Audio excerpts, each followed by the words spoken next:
First group, color red. Second group, color blue. Read first group and second group.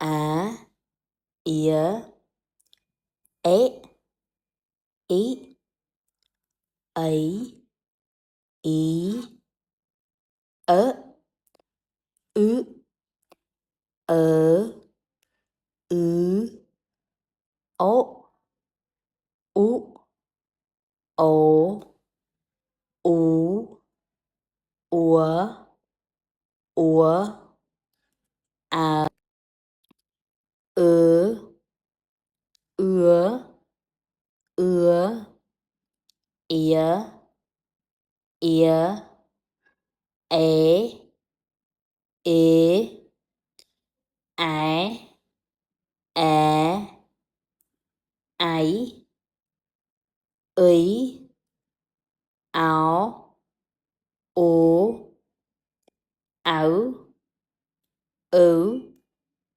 ống, ống,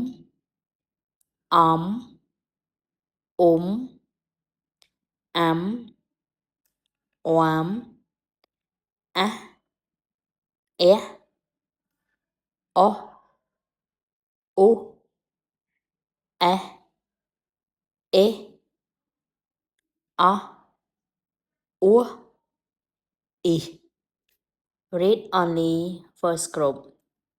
A, ế, ấy, ớ, ở, ố, ổ, ùa, ở, ưa, ía, ế, ẻ, ấy, áo, áo, ống, ấm, ấm, á, ó, ẹ, ó. Read only second group.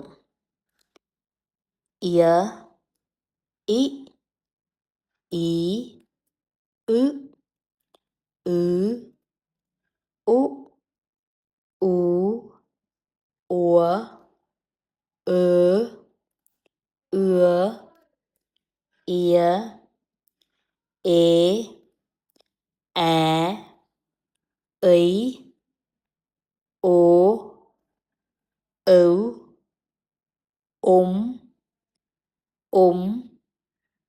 oám, é, ú, ế, úa, ý. Good job. Bye bye.